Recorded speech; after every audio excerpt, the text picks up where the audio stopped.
Los discípulos de Jesús y el Evangelio. Pasaremos a escuchar las palabras del Padre Antonio Pavía sobre la catequesis 18 del citado tema.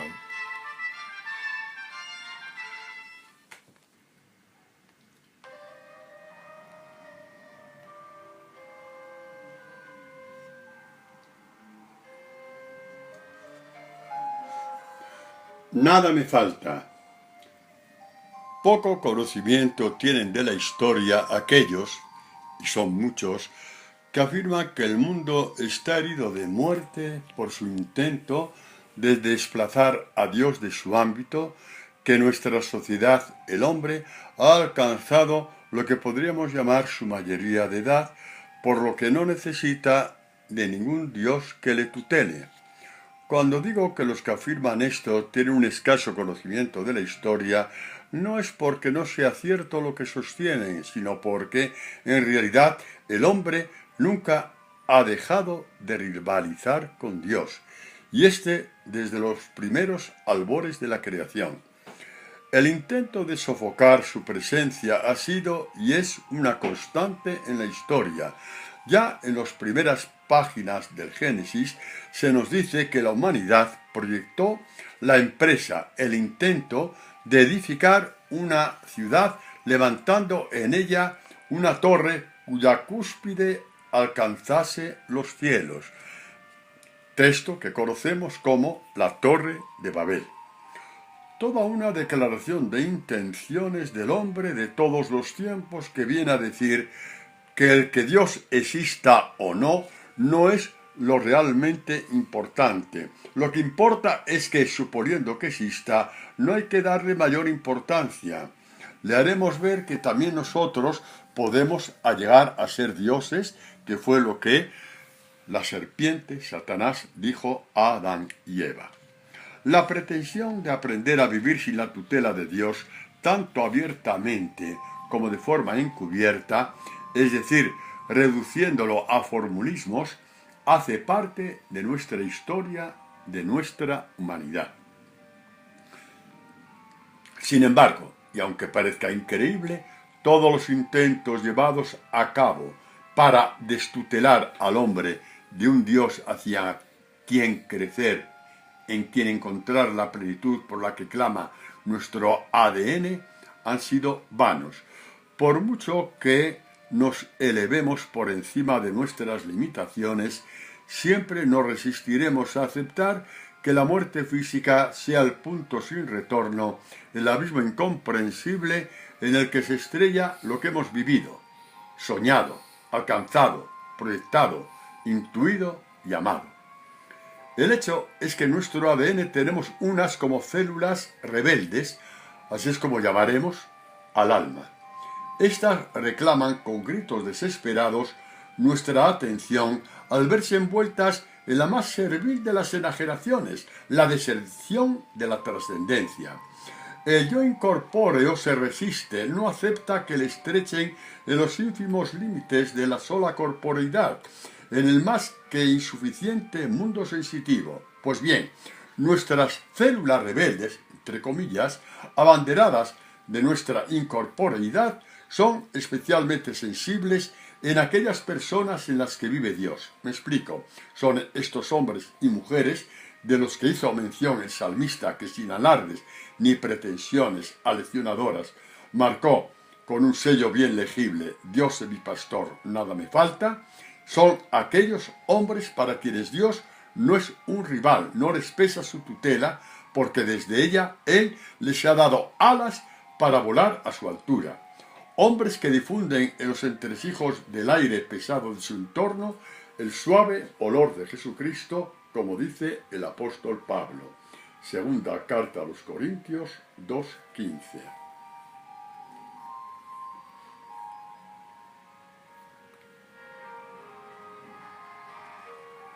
El Señor es mi pastor, nada me falta, proclamó el salmista en una clara referencia al Mesías, quien se dejó conducir, instruir y consolar y fortalecer por su Padre a lo largo de toda su vida, como podemos comprobar en los evangelios. El Señor es mi pastor, nada me falta, y hay el sello de caridad y de misión que caracteriza e identifica a los pastores de Jesucristo, aquellos que dejándose formar por Él en la escuela del Evangelio, aprendieron, tras 1000 tropiezos, dudas y miedos, a confiar y depositar su vida en Dios con la seguridad de que cuida de ellos, también de sus necesidades materiales, que por todas estas cosas se afanan los gentiles del mundo, que ya sabe vuestro Padre que tenéis necesidad de todo eso. Dios es mi pastor, nada me falta. De aquí al hombre y también al Dios de quien la humanidad entera está en realidad hambrienta y sedienta. La misma humanidad que generación tras generación ha ideado 1000 formas para desatarse de la supervisión de Dios. Ve desarmados todos sus postulados, debilitado el pulso que pretende echar con él ante el asombro que le produce encontrarse con hombres que tienen bastante con su pastor. Dios, a su vez, les cuida como a las niñas de sus ojos. Deuteronomio 32:10. Los aparentemente increyentes asisten atónitos al milagro de conocer personas que confían realmente en Dios, asombro que, con no poca frecuencia, da paso al deseo de conocer a este Dios en quien poder confiar la propia vida. No es en absoluto una vida ascética lo que ejerce poder de atracción sobre todo aquel que ignora a Dios. El mundo en general está curado de las figuras ejemplarizantes que en demasiadas ocasiones mostraron que detrás de sus fachadas no existía verdad alguna. Sin embargo, son vulnerables a la atracción que ejerce sobre ellos la diáfana libertad que irradian estos hombres y mujeres a quienes la mano de Dios acaricia y envuelve de tal forma que toda su vida es una proclamación de que se sienten amados por Él y con Él tienen bastante. Es una atracción que podríamos incluso llamar irresistible, porque dada la precariedad y contingencia de todo el hacer humano, sí les gustaría a estos espectadores entrar en contacto con un Dios en quien y a quien confiar la propia existencia, tantas veces llevada de una parte a otra como si fuera una marioneta. El corazón de estos hombres se alegra al ver a personas que, al igual que el apóstol San Pablo, pueden decir con la sencillez de quien desborda gratitud: sé en quién he confiado. Segunda Timoteo 1:12.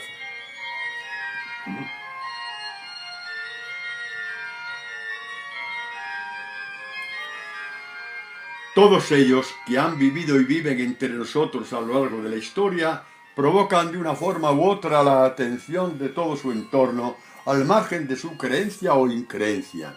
Llaman poderosamente la atención porque se les ve poseedores de todo lo que todo ser ambiciona más o menos conscientemente.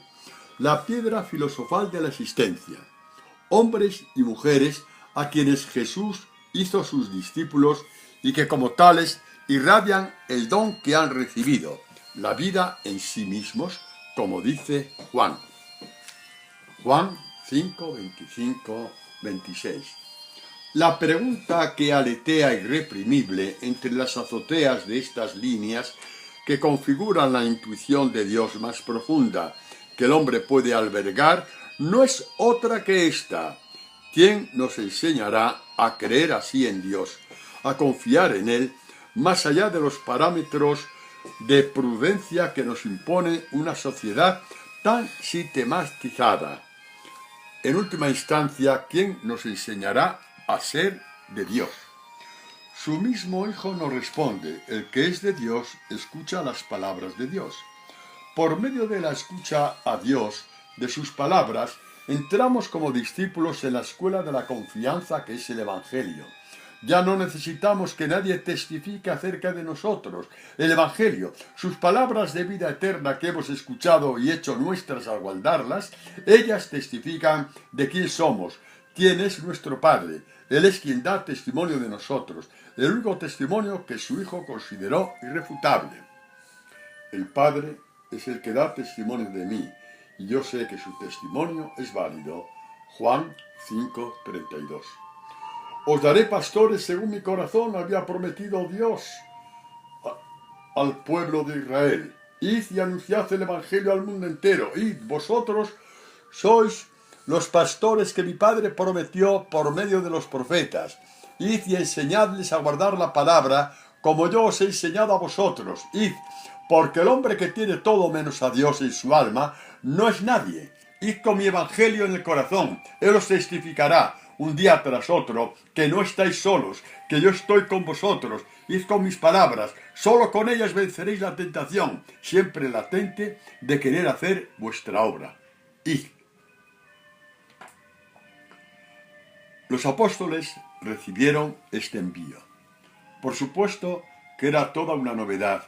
Nadie había hablado así. Nadie les había abierto las puertas hacia un espacio de libertad sin horizonte alguno. Nadie les había hecho señores sobre todos los miedos que amenazan y coartan al hombre, inseguridades, las penumbras del futuro, el ser amados por y para siempre, no cansarse nunca de amar a quien amas y, por supuesto, saber acoger lo que es considerado un espectro, la enfermedad y la muerte. Puesto que todos estos miedos son reales, comprende la urgencia de Jesús. Id hacia el hombre. La voz del Señor y Pastor resuena más en sus almas que en sus oídos. Saben que ni van ni están solos. Confían en quien les envía, porque en Él han podido comprobar que el Dios de la palabra es veraz. Por lo que creen en la confesión de fe del salmista. El Señor es mi pastor, nada me falta. Fueron y llenaron la tierra entera de palabras de amor y libertad. Palabras que se abrieron hacia los que las acogieron en forma de camino, de verdad y de vida. Fueron y demostraron al mundo que eran más fuertes que la muerte, y así pronto el mundo empezó a martirizar a los primeros testigos de Jesús, Esteban, Santiago, Pedro, etc. Ningún poder fue capaz de detenerlos, su Señor estaba con ellos, por lo que nada les faltaba. Y aquellos que creían que les arrebataban la vida, no sabían que les estaban abriendo las puertas hacia el todo. Nada les faltó, y el todo al que aspiraban alcanzaron.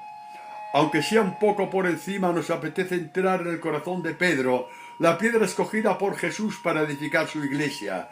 Tú eres Pedro y sobre esta piedra edificaré mi iglesia. Recojamos la historia desde el principio. En el primer encuentro miró a sus ojos y lo hizo suyo, grabando en su corazón un amor indescriptible. Jesús, fijando su mirada en él, le dijo: Tú eres Simón, el hijo de Juan. Tú te llamarás Cefas. Juan 1:42. Nunca los ojos del Hijo de Dios dejaron de acariciar a este su pastor, ni siquiera cuando cayó estrepitosamente vencido por su debilidad. Qué fuerza irradió la mirada de Jesús en esa noche de su pasión, que el pobre pescador naufragó en sus propias lágrimas. El Señor se volvió y miró a Pedro, quien recordó sus palabras: Antes de que cante hoy el gallo, me habrás negado 3 veces. Y saliendo afuera, rompió a llorar amargamente. Lucas 22, 61-62. Han pasado los años. Vemos a Pedro pastoreando su rebaño, con el amor que ha recibido de su Señor y Pastor. Nada le falta, nunca había tenido tanto, su Señor lo es todo para él, se sobrecoge ante otro misterio. Nunca había dado tanto, no da de lo que tiene, sino de lo que recibe ininterrumpidamente de Dios. Al igual que su Hijo, y porque ha sido formado y moldeado por él, puede confesar con la sencillez de quien ha sido gratuitamente rescatado y amado: Llega el príncipe de este mundo, en mí no tiene ningún poder, pero ha de saber el mundo que amo al Padre. Juan 14, 30-31. No nos extraña, pues, que Pedro, así enriquecido por el Señor Jesús, tenga la capacidad de confortar y fortalecer a sus ovejas con exhortaciones como estas: Alegraos de ser discípulos de nuestro Señor Jesucristo, a quien amáis sin haberle visto, y en quien creéis, aunque de momento no le veáis, rebosando de alegría inefable y gloriosa. Primera de Pedro 1:8. Pedro ha gustado, ha saboreado a Dios tal y como profetizaban las Escrituras. Tiene empapada el alma, rebosa de la miel de sus palabras. Sus palabras son más dulces que la miel, más que el jugo de panales, Por eso tu servidor se empapa de ellas y gran ganancia es guardarlas, proclamó el salmista. Salmo 19, 11, 12. Justamente de esta su abundancia es de donde saca para dar de comer a sus ovejas. Lo había profetizado Jeremías: empaparé el alma de los sacerdotes de grasa y mi pueblo se saciará de mis bienes. Jeremías 31, 14. Por supuesto que todo esto nos da una idea de la sobreabundancia de Dios y de la sobreabundancia del alma de Pedro, mas es necesario completar esta descripción con un broche de oro. Puedo afirmar con autoridad, sin asomo alguno de falsedad ni ridículo moralismo, que tan a rancio huele: el Señor es mi pastor, nada me falta. Solo desde la enorme riqueza que recibió de Jesús podemos apreciar sus exhortaciones a los primeros pastores de la Iglesia. Apacentad el rebaño de Dios que os está encomendado, vigilando no forzado sino voluntariamente, según Dios, no por mezquino afán de ganancia, sino de corazón. Primera de Pedro 5:2. Exhortación que no ha perdido nada de su valor, más aún, como ya hemos dicho antes, estos son los pastores que nuestra sociedad autosuficiente pide a gritos.